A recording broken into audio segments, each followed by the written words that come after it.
Welcome to our webinar, Risk Transfer and Climate Resilience at the Local Level. My name is Evgenia Mitroliou from the Resilient Cities team at the ICLEI World Secretariat in Bonn, Germany, and I will be hosting this session today. This is the fourth and last webinar in the 2015 series. We will resume our webinars this fall with new exciting topics. We'll keep you updated on that on our website. For those of you who don't know about us, ICLEI Local Governments for Sustainability is an international membership organization for local governments around the world with over 1,000 members in 87 countries. We promote local action for global sustainability and support cities from our global, regional, and country offices with targeted programs and events. By helping our members to make their cities sustainable, low-carbon, eco-mobile, resilient, biodiverse, resource-efficient, healthy, and happy with a green economy and smart infrastructure, we impact over 20% of our global urban population. Every year, ICLEI convenes the Global Forum on Urban Resilience and Adaptation to Climate Change, known as the Resilient Cities Congress. This year, the Resilient Cities Congress will take place on the 6th to the 8th of July. Anyone with a genuine interest in the topic is invited to attend and join our vibrant global community of resilience practitioners, researchers, and private sector stakeholders. Our Resilient Cities webinars focus on selection of key themes presented by international experts, which bridge conversations initiated at the Congress last year with new ideas, directions, and innovations in the run-up to Resilient Cities 2016. I would like to introduce you to my colleague Katja Müller from the ICLEI Capacity Center, who will shortly go with you with the technical details of this webinar. Katja, I'll hand it over to you. Thanks, Evgenia. So, hello everyone. First of all, we will be recording this webinar and later on, by tomorrow, most probably publish it on our YouTube channel, which you will find under ICLEI Global and then Resilient Cities 2015. So in case you cannot join this webinar until the end, you will find the recording there. But of course, it would be great if you can stay with us, because then you can also ask your questions to the speakers, which will happen in the question and answer session toward the end. Please type your questions into the chat box, which you will find at the bottom of your control panel. Also add to whom you would like to address your question. And yeah, that's it from my side. And back to Evgenia. Thanks, Katja. In today's webinar, we will discuss how the insurance sector can help cities in disaster risk reduction and financial risk transfer. Butch Bacani will highlight key aspects of the insurance role in creating a risk-aware world and present findings from an international survey conducted with AXA Insurance. Lykke Leonardsen will present the city's perspective and working with the insurance sector to build resilience and discuss challenges and opportunities arising from this collaboration. To get things started, I would like to introduce our first presenter, Butch Bacani, who's program leader of the recently launched UNEP FI Principles for Sustainable Insurance Initiative, PSI, which is the largest collaboration between the United Nations and the insurance industry. Butch is leading PSI activities supporting key UN global policy frameworks that were agreed in 2015 and is supporting the idea of producing a set of insurance development goals. He is a member of the expert group that developed the United Nations Secretary General's Climate Resilience Initiative, A2R, which was launched at the 2015 UN Climate Change Conference. Among other impressive achievements, he is also co-leading the creation of a sustainable insurance policy forum. So Butch, I will give the floor to you now. You can start when you're ready.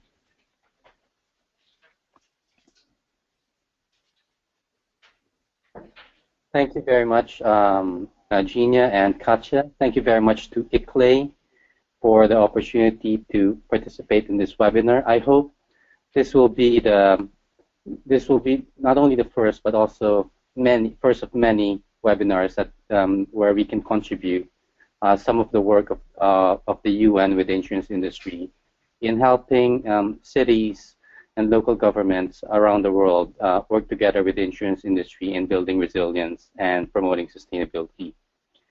So let me start with my presentation. So I think what's important to note when dealing with the insurance industry is, let me just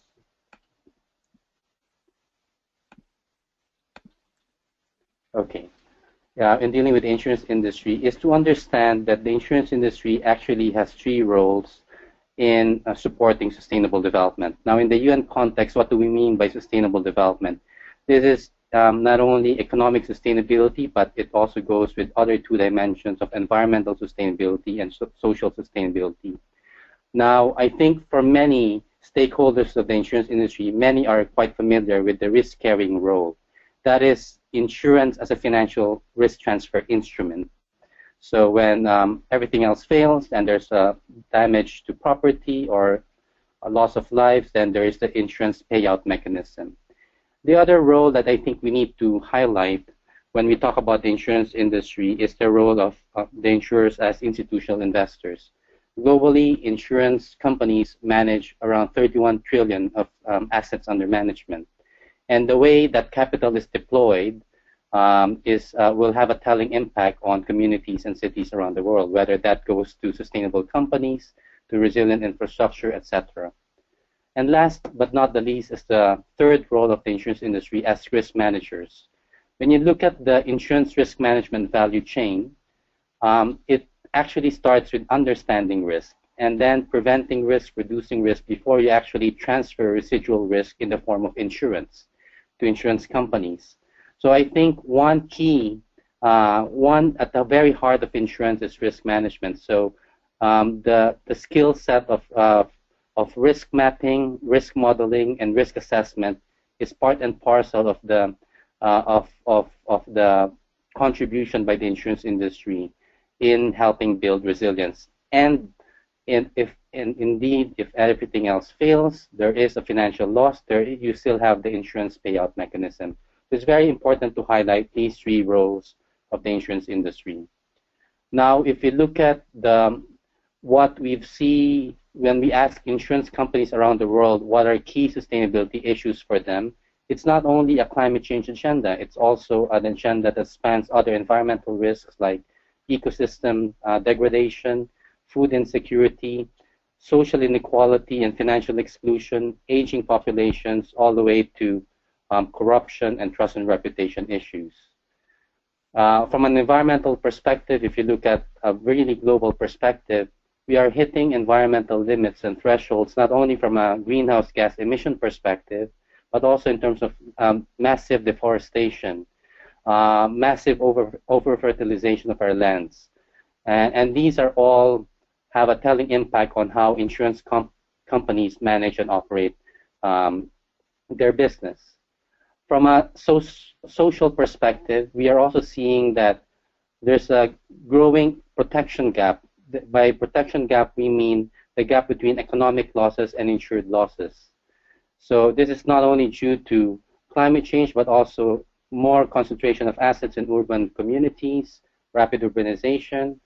And in fact, Swiss Re, one of the biggest reinsurance companies, estimated that in 2014, the protection gap between economic losses and insured losses was a massive figure of 75 billion.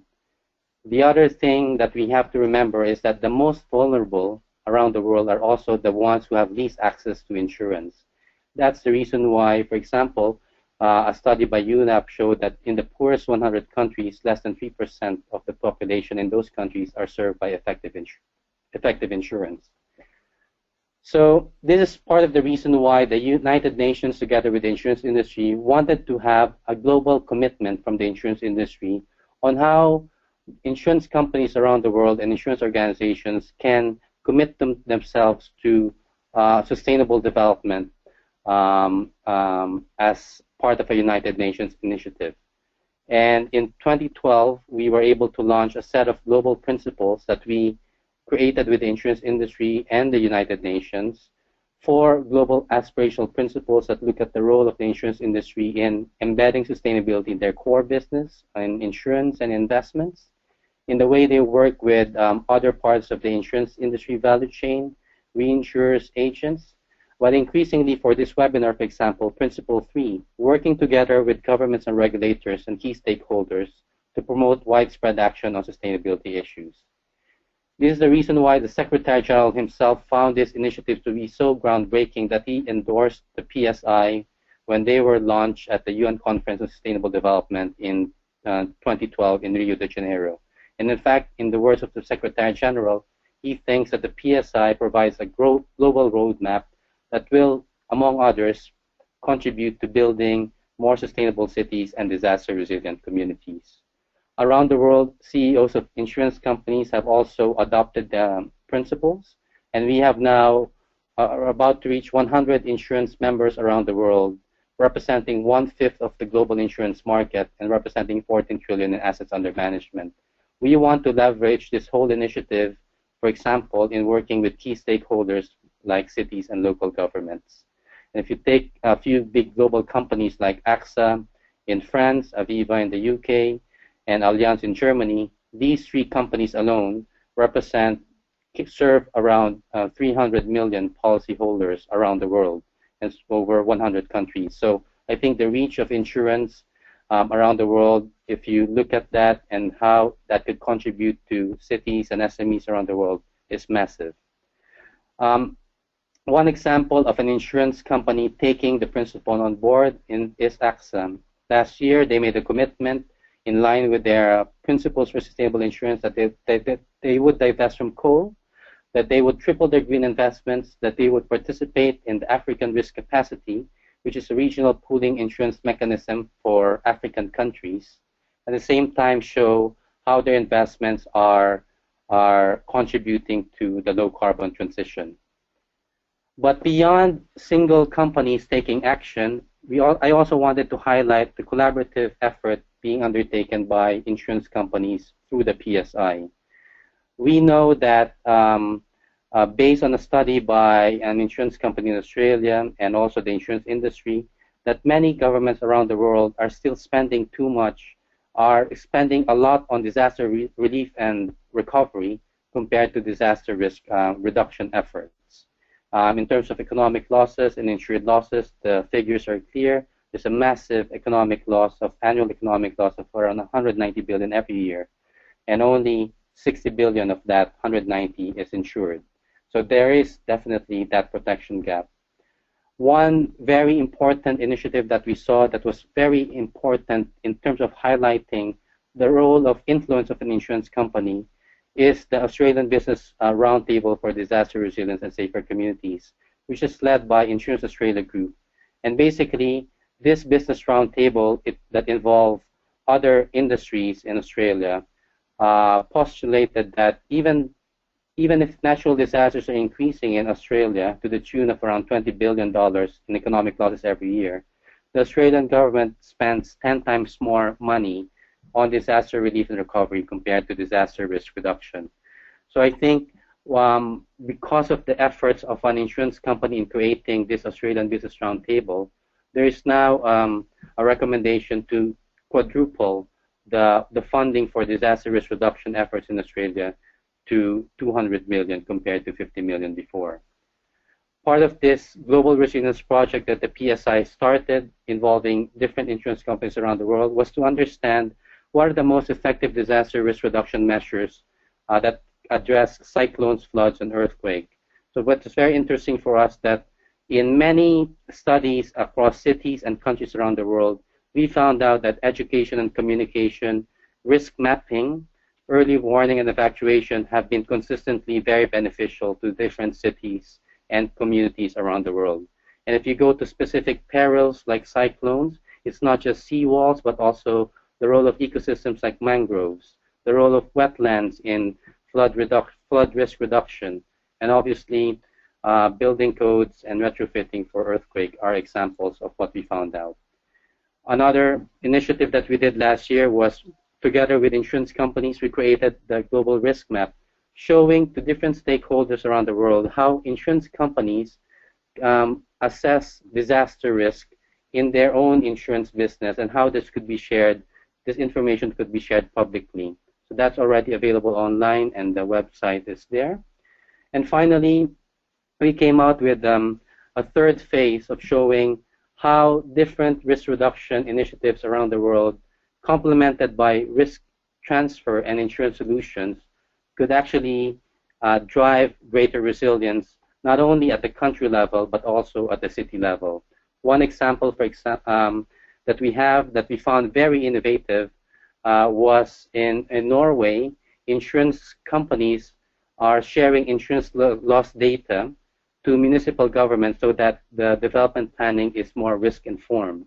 I think Lykke might be able to share a little bit more on this because a similar initiative is happening in Denmark as well.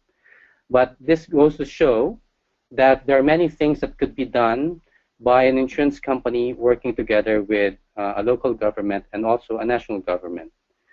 At this point, I wanted to share with you some of the highlights of what we've learned in our 2-year work study on disaster risk reduction.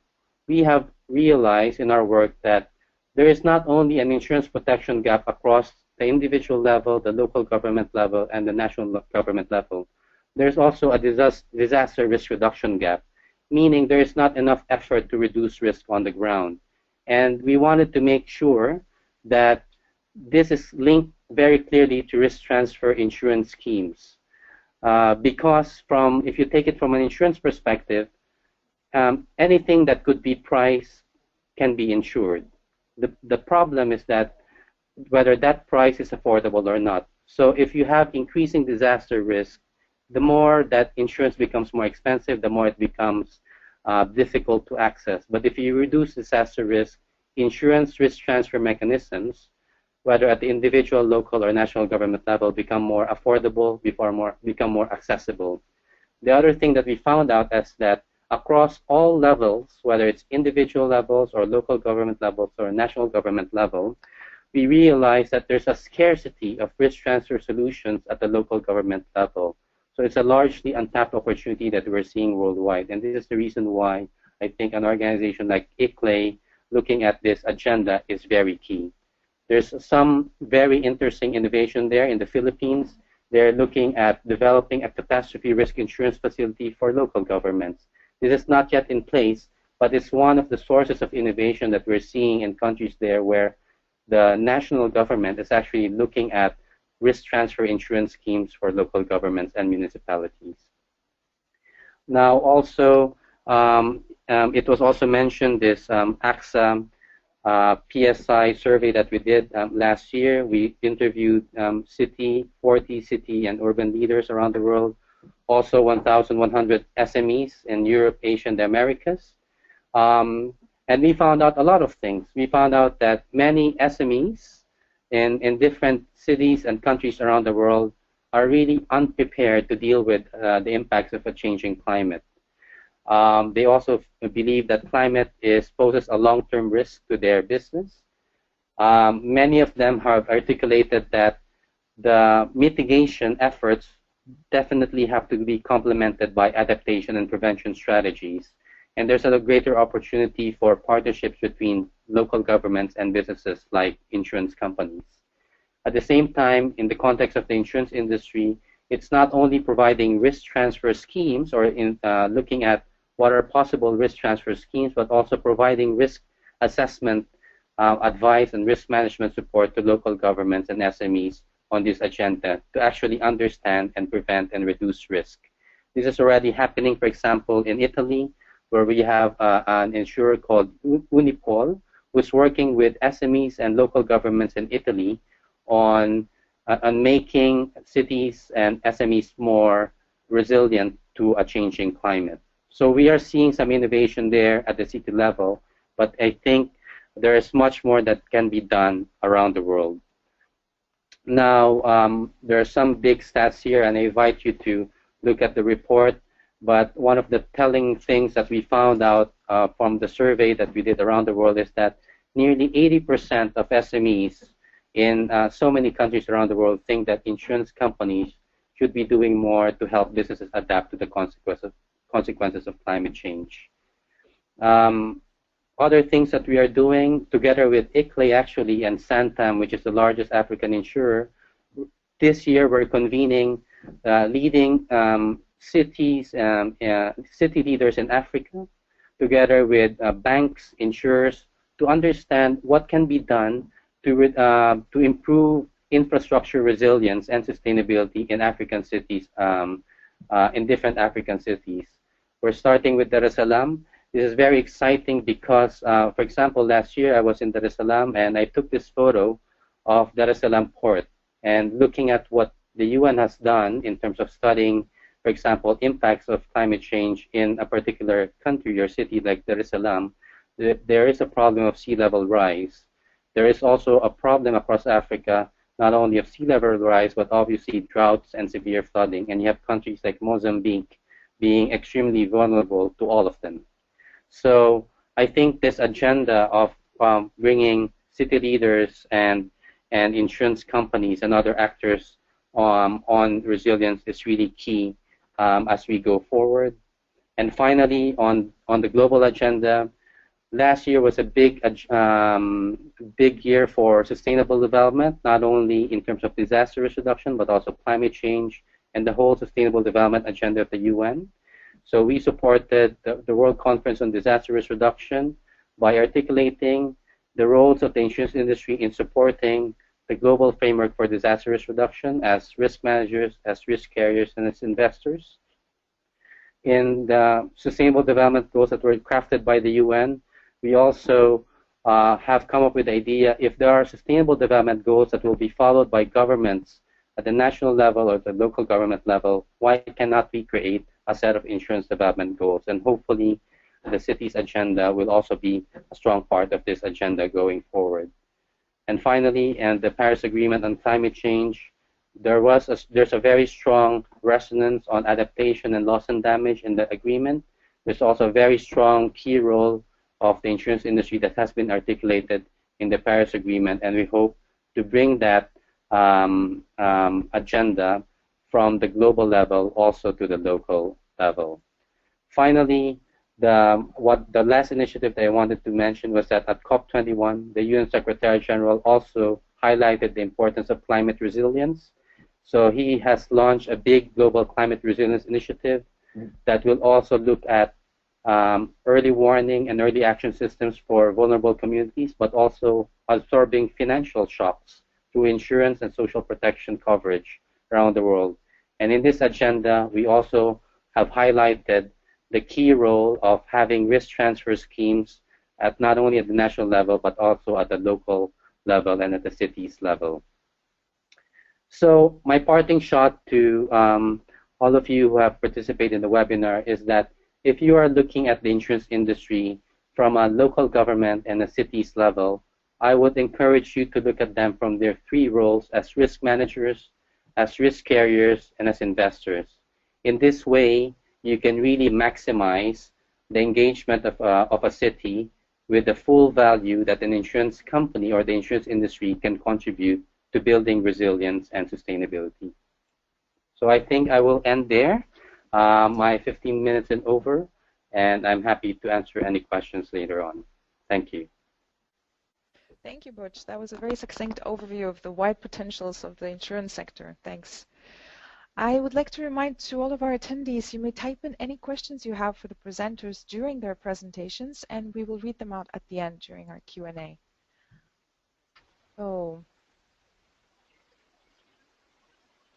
let me now present to you our second speaker, Lykke Leonardsen, who is the head of the Copenhagen Climate Unit.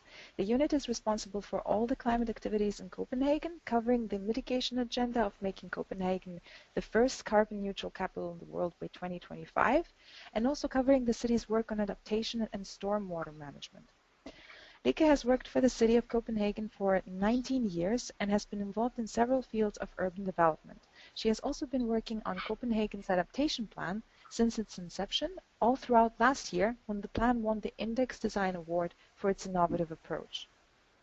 Lykke, please go ahead when you're ready.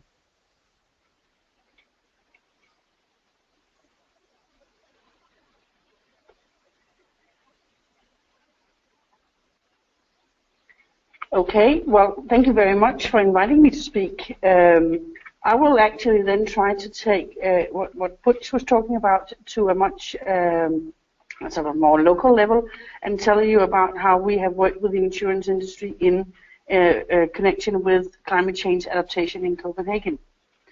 And sort of to start off, the first thing to say, does it actually look like in Copenhagen? What is the expected impacts of climate change? Well, it's going to be a warmer city, it's going to be wetter, and the weather in general is going to be wilder.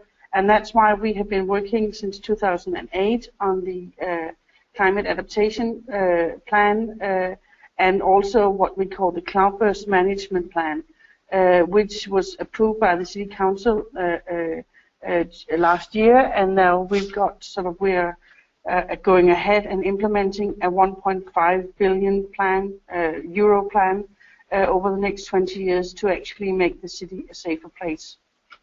But we have also had one of the reasons I think that Copenhagen is also been working quite hard on this is actually that we've had our share of bad weather. This is a picture from a cloudburst in 2011 where we had 150 millimeters of rain in 2 hours. It was what weather statistics call a 1,000-year event. And just this one thing gave us damages of close to 1 billion euros in the city in insurance claims. But it also showed that the city was quite vulnerable, that we had a lot of damage to critical infrastructure, such as a hospital, power, and so on. And in many ways, it was the game changer for our approach to adaptation, and also was the incident that directly led to the development of the cloudburst management plan. So just to get back to the insurance, saying that in Denmark, it's so anything that has to do with water coming from above, from rain-related damages, that is paid for through your own homeowner insurance. That either if you own your own house, then you pay it yourself, or if you are a tenant, you will pay it through the rent. And they will cover the damages to the physical structure of the building, roofs, and so on, whereas your own private property will be covered by your private insurance. When it comes to coastal flooding, storm surges, they're not covered through private insurance. They are seen as a natural disaster in a way, and for those we have what we call a national storm surge force, which convenes after an event and decides, has this been a storm surge that makes it possible for people to get their damages covered, and in which areas of the countries could it actually qualify, so to speak, to be a national or a storm surge. So it's a little bit different depending on the type of event that you experience, how you are actually covered in Denmark. And what we can see is the fact that the weather-related damages has really dramatically increased, and it has also led to rises in insurance prices for both the private and the public sector, and it's becoming more difficult to actually get your home and your building insured. So these are some statistics from the national organizations for insurance and in Denmark, and they can say that they can demonstrate that the number of recorded damages has been rising slowly, but you can see, especially in 2011, a very much higher than the surrounding years, and that was due to just the one cloudburst in Copenhagen. The purple column shows the damages on buildings, whereas the blue column shows the damages on materials, so your furniture and things like that. And it is much higher than in previous years. And it's even more dramatic when you look at it from the insurance payments, I mean the amount of money paid out by the insurance companies, where you can see that if you add the property and the material damage, if you add those up, you come very close to 1 billion euros in damages just from one cloudburst in Copenhagen. So it's a quite severe event, also on a national scale. And also, if you look at storm surges, we can also see that these, from the insurance point of view, are very gravely affected by one or two events. On this map, you can see the damages paid out both the number and the damages paid out from storm surges. And we had 2 storms, and one of them included a storm surge in 2013. And as you can see, there's a very high number there. And in many ways, sort of that event, also both from an insurance point of view, but also from the sort of national protection level, was actually a wake-up call saying that we will actually be a country that will be quite highly affected by sea level rise in the future. So in Copenhagen, as I mentioned, we've developed the Copenhagen Cloudburst Management Plan, securing the city up to a 100-year storm to reduce damages. And the whole idea is to keep water away from buildings and keep it on the road where it does as little damage as possible, but also giving, by raising the level from a 10-year event to a 100-year event, also providing a new service level for the residents in the city. But in all of this, you have to remember that the city takes care of what you say is the public realm, but the citizens have to protect their own houses and their own property. So the insurance companies, the insurance industry is a very important partner for the city in this process to make sure that this is not just about public investments, it's very much also about private investments. And we have had a very good cooperation with the Confederation of the Insurance Industry in Denmark, where we have carried out the Cloudburst Management Plan to reduce risk. But we are in this process also negotiating with the insurance company to, as we implement this plan, to actually reduce insurance prices for private homeowners, so that we basically in the future can say that yes, you're going to pay more in water taxes for the cloudburst management system, but this will be leveled out by a reduction in your insurance prices for the protection of your home because of the investments that the city is making. So you are basically trying to say that it's going to be evening out the consumer price for living in the city. On the private level, it's very much about looking into how is the individual house actually protected. We are talking with the insurance company about micro-tariffing, maybe having some sort of certification that if you have installed back valves, protections, if you have secured basements and so on, and then you can get a reduced rate from your insurance. And we can also see that the insurance and the flooding situations will actually affect the price and your possibility to sell your house. So in many ways, the insurance industry has a very direct communication with citizens, where they can sort of also very directly influence the price that people are getting for their homes, but also the price they have to pay for the insurance there. And it's a way for us also of stimulating private investments in the protection of private homes with this collaboration with the insurance industry. Finally, and perhaps the most interesting part, is the fact that the insurance industry also has, they're generating a lot of interesting data which can be of extreme importance for us in the city. Because of course they record all the damages from cloudburst and other weather-related events. And if we share these data, or if the insurance industry shares these data with us in the cities, it's actually a chance for us to correlate the city's rainwater modeling and stormwater modeling and our blue spot maps to actually fact check, are we experiencing the damages in exactly the same places as our model predicts? And if there are discrepancies, why? And we can actually go out and check, could this be because of bad maintenance, or could there be another problem that needs to be dealt with, or is there something wrong with our model? So it's very important for us in the fine-tuning of our models to have these data. And helpfully, or thankfully, the industry has been very very willing to cooperate with us on these things. so that we are now in a process of actually correlating these maps with each other, so that we can get the information necessary to help us develop solutions with the right proportions, the right locations, and help us to also prioritize our projects as we go along.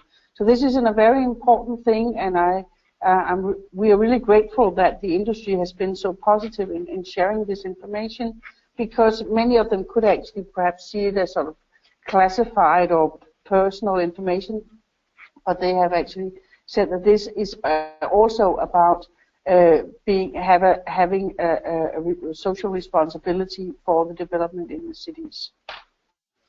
And the last thing that we are working is the whole issue about the reinsurance of insurance companies.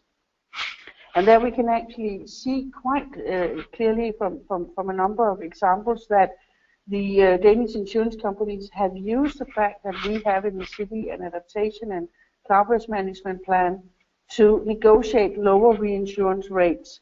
And it also helps keeping consumer prices down. So this is also a very important step for us in the city, and we are glad that we can actually also in that respect assist the insurance industry in their work. Thank you very much. Thank you, Lykke. Copenhagen has several wonderful examples of innovative thinking and approaches for resilience, some of which have been shared in the past at the Resilient Cities Congress. We sincerely hope you continue inspiring cities in the region and globally to follow your example. And yeah, hopefully there are more stories to share in terms of the insurance sector as well and your collaboration. So now we will move to our brief Q&A session. We have some interesting questions gathered so far. If you still have questions, please type them in. We'll try to get them all answered. So the first question is towards Butch Bacani from John Cassin. John is asking, as institutional investors, the insurance industry has great potential to change the way infrastructure investments are made, to incorporate much more green infrastructure and ecosystem protection, which can build resilience and be part of an integrated risk management strategy. To what extent is the industry really making a strategy look at investing in green infrastructure as a risk reduction strategy? What are the barriers or challenges in scaling up these investments? Yes, thank you for that question. I think it's a very important one. I think the industry is starting to address that. I mean, along with the PSI, in 2006, the UN also launched what we call the Principles for Responsible Investment.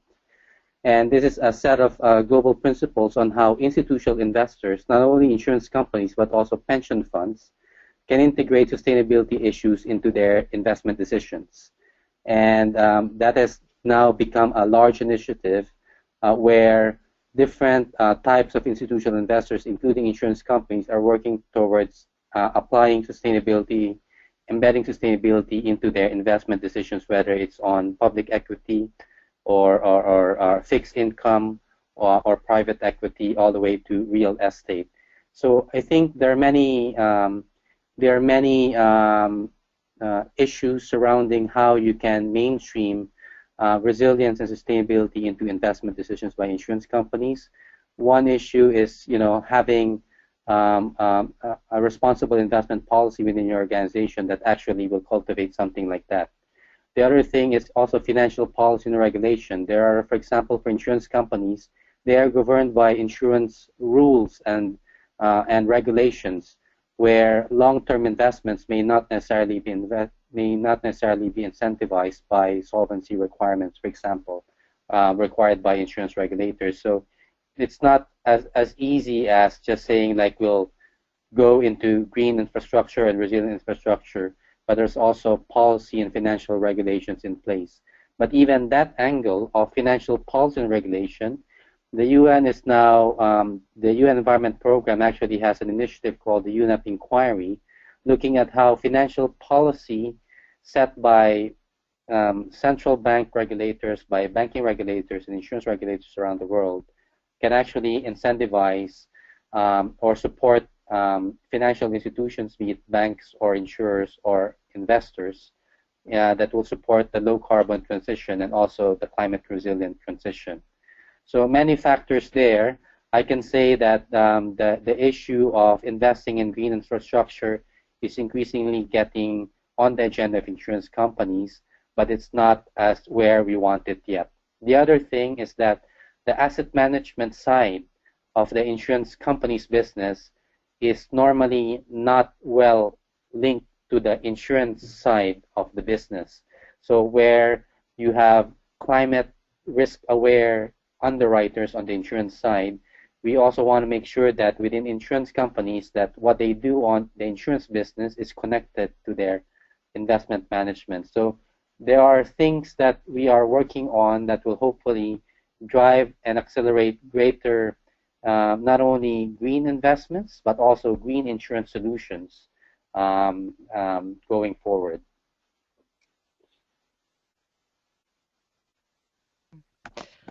There is another question for you, Butch, from Jordana Rubin, who's asking, well, actually, Lykke mentioned before how insurance rates typically rise after a disaster or impact. So what is PSI's approach?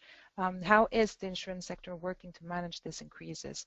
And this ties into a larger question of how much disaster loss can be averted in cities with the help of the insurers. The case of the Pacific Islands, for instance, shows that there will be constant fight with nature to claim land and stay above water in the future, even despite DRR strategies.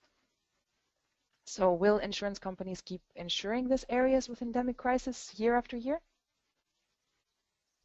Very good point. And this is the reason why part of my presentation focused on how insurers are working with governments in reducing disaster risk, because the fact that insurance will become more expensive with increasing disaster risk just goes to show that you cannot just rely on pricing. I think the more insurers are engaged with governments and communities on risk reduction, the more there can actually more affordable insurance solutions. Now, if you mentioned the Pacific Islands, that is actually a difficult case because you have the context of insurability there. To what extent can highly vulnerable communities can still be insured? And this is the reason why, for example, where insurance may not necessarily be the answer all the time, because there might just be a risk is too high that the price is just not affordable or not possible. So while there are still existing insurance solutions for vulnerable regions like the Caribbean or the Pacific Islands, this is increasingly being threatened, for example, by a changing climate. And this is the reason why at the global level, if you look at the Paris Agreement on Climate Change, there's also a very strong section on loss and damage, where the most vulnerable communities around the world may need support not only from an insurance perspective, but also from governments actually, and to develop mechanisms where governments might be involved in developing solutions where the solution might not only be a private sector solution. That's the other important thing that we want to articulate, is that insurance is, as Lykke had mentioned, the insurance industry is part of the solution, but there might be instances where an insurance solution, a private sector insurance solution, is not the solution. And there may be difficult cases like the Pacific Islands where sea level rise and and a lot of the extreme impacts of climate change may make it really an untenable situation for insurance to prosper going forward. But that is the reality that we're facing right now. So at the global level, there is that ambition to limit emissions as much as possible so we reduce the worst impacts of climate change. But on the more pragmatic side, I think there is a strong call from the insurance industry that they are prepared to provide cover where there is very strong risk reduction measures in place. And we have seen this in Canada, where insurance companies last year for the first time provided overland flood insurance for homeowners in Canada. There used to be none available, but this only happened after a very strong action was taken on flood risk reduction and to make flood insurance available in Canada. So the relationship between DRR and risk transfer is very important, And I think that is going to be a key topic going forward. Thank you. There is a question for Lykke now from Faith Chikeya, who's asking, given the differences in governance and management structures between local governments and insurance companies, what challenges did you encounter in engaging the insurance sector, and how did you manage to address or compromise to reach a common ground? It's a very interesting question. Well, I think what we, I think there are two things. We have insurance companies, they are companies. They're here also to make money. And we as a city are not. So we have to come to some sort of understanding of these different perspectives. We have as a city sort of to recognize that it is also a legitimate goal for the insurance industries that they're also here to make money from what they're doing. Especially when it comes to the data sharing, it was very much the issues about sort of privacy that was the biggest issue in that. About the whole issue about how much can we actually, as a city, we have to make a lot of things public, but we could not share publicly some of the information that we were given by the insurance industries and had to use that as part of our sort of more internal planning instead of making it totally public. It's also something that has affected the way we have worked, especially in the communication with private homeowners and so on, because they would, in this situation, tend to see the insurance industry as somebody who was using a situation to raise prices for insurance dramatically, and the fact that we had to consider how would that affect our credibility if we partnered up with them in our communication with the insurance industry and towards the private citizens. But we sort of when we tried to weigh up that, I think our result was that it was actually something that would benefit the citizens also. The need to protect your own home, the understanding of the fact how is the legislation in Denmark, what does the public take care of, and what do you need to take care of yourself, was very important for us, a very important message for us to get across to the citizens. And using the insurance industry as one of the very good channels to get that message across, because they had also their fingers in the citizens' purses, so to speak, was a very useful one, because it gave us an approach or a line to the citizens that would have been otherwise very difficult for us to achieve. So it is a balance, and you have to acknowledge the fact that sometimes there will be differences in interest, but as long as you're open about them, I think that can be managed. Thank you.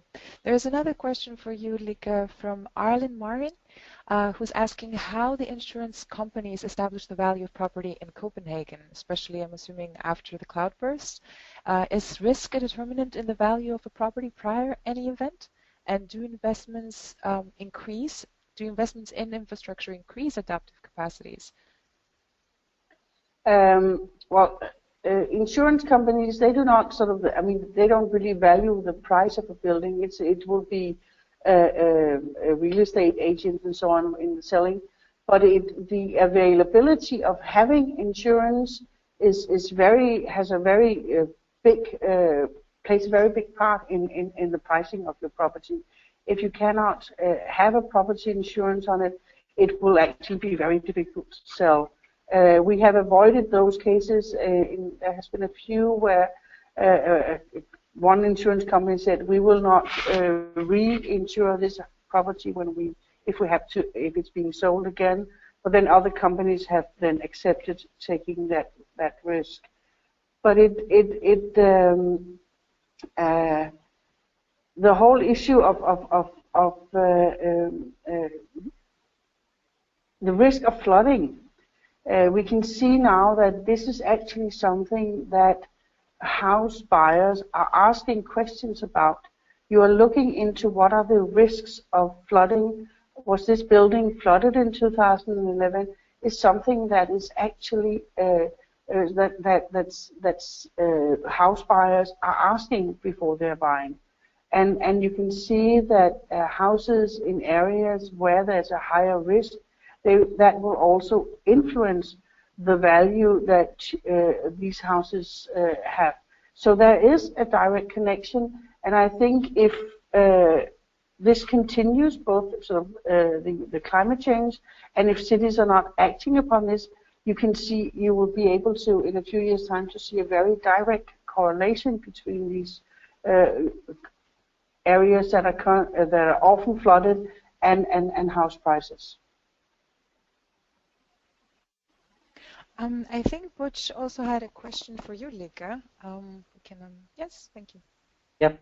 Can I just speak? Yeah. So Lykke, I thought what you're doing in Copenhagen and the relationship with the insurance industry is really very inspiring in terms of what can be done. And I know that the insurance data sharing initiative that you're doing there, along with the one in Norway, is something that we haven't really seen in other markets. So I just wanted to ask, how did the relationship with the insurance industry start? Because I believe that every market has an insurance association, and I think what has happened in Copenhagen or what is happening in Oslo, for example, are things that could be replicated in other markets. But I thought I should ask you, what was the stimulus and where did the relationship start? Was it from you or the government, or was it from the insurance industry reaching out to you? It wasn't the government. I can't actually remember who called which first, but I think it was basically very clear, especially after the big cloudburst in 2011. The insurance industry could see that this is going to be a big issue. If we are going to have to pay out €1 billion in damages to people, then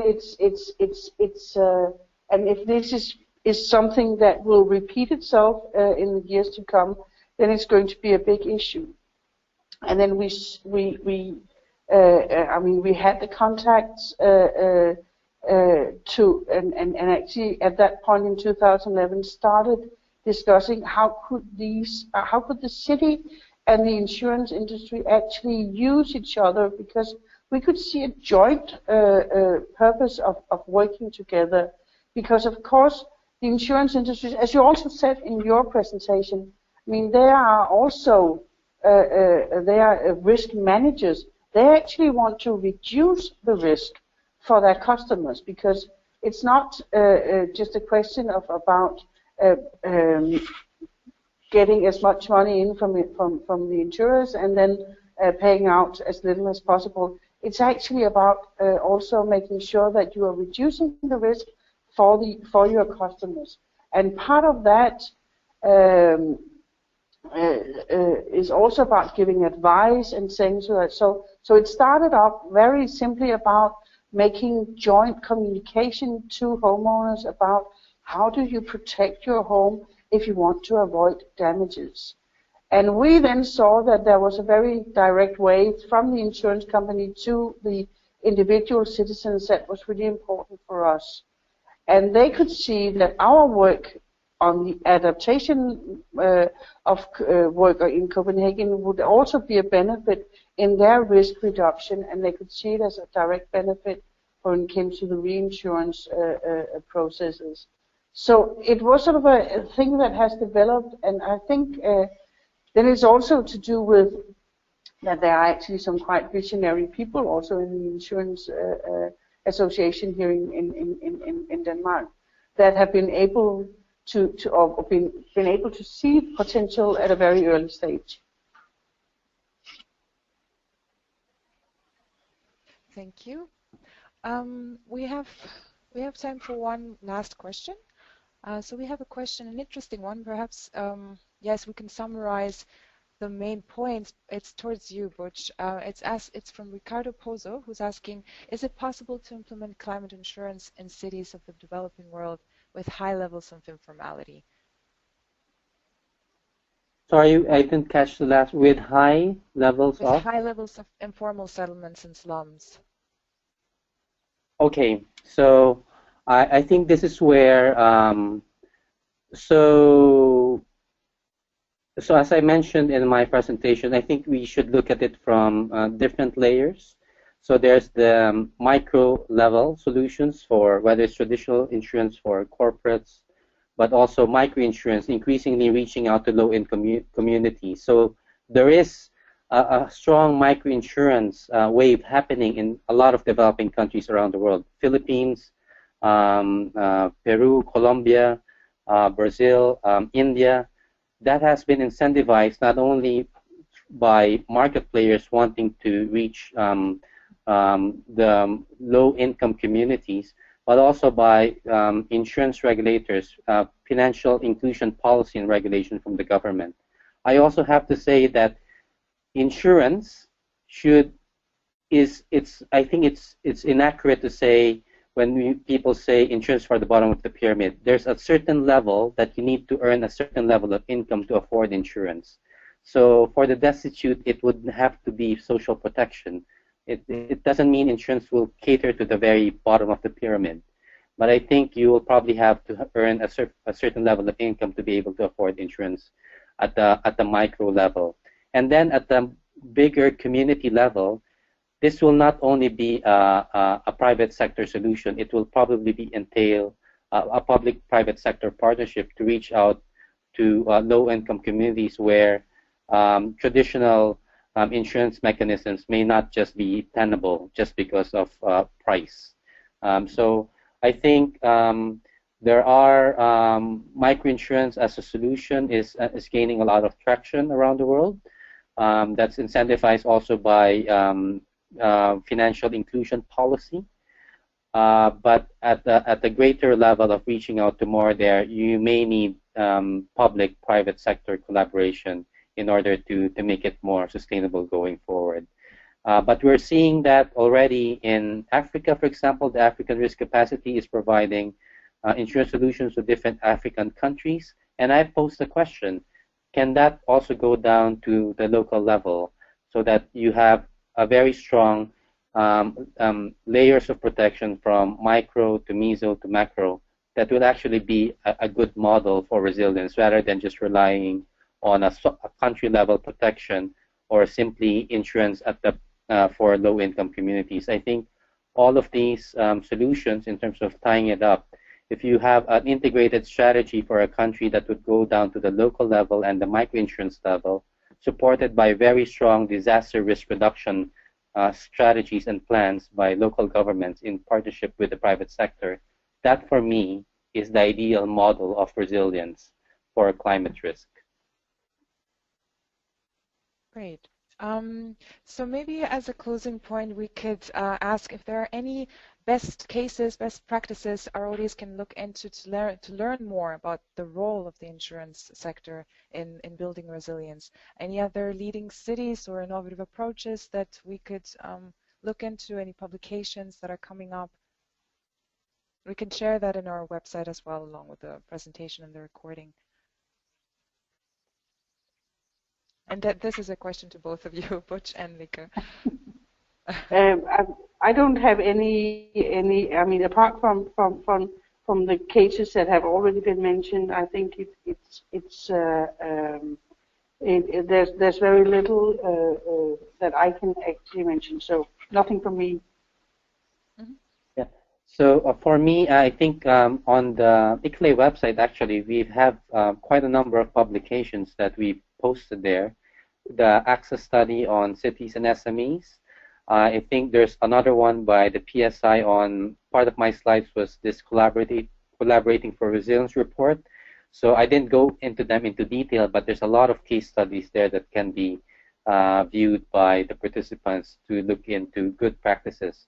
But I also can tell you that a lot of the things that are emerging at the cities level are just something that we are starting to gather right now. So it's a space that I think offers so much opportunity. So the level of cities and SMEs is a largely untapped opportunity, and I think increasingly we will get more good practice case studies out there, and our relationship with ICLEI hopefully will prosper so that we can share a lot more of these elements going forward.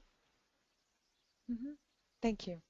So, as we have come to the end of our time, I would like to conclude our webinar and give a warm thank you to both Butch and Lykke for sharing their thoughts and experiences with us today, and to all of you for attending and engaging with us in this very interesting discussion. As we've already mentioned in the beginning, we are recording this webinar and it will be made shortly available on our website, together with the presentations and further resources and links for your information. There you can also check past webinar recordings and download relevant material. Lastly, I would like to also announce that our registrations for the Resilient Cities 2016 Congress, which will be held from the 6th to the 8th of July in Bonn, Germany, will open next Monday. Information on fees and accommodation are already available on our 2016 website, and you can benefit from our reduced early bird fee if you register for the event before the 15th of April. One of our key Congress themes for this year is financing resilience, which will also include risk transfer and insurance. More information on that is also available on our website. Also, Open European Day is back at Resilient Cities 2016, taking place the day before on the 5th of July. And participation to this pre-event is free of charge. Pre-registrations are open on our website, so have a look. With that, I would like to conclude our webinar. Thank you all for joining us from different parts of the world, and have a good day or evening.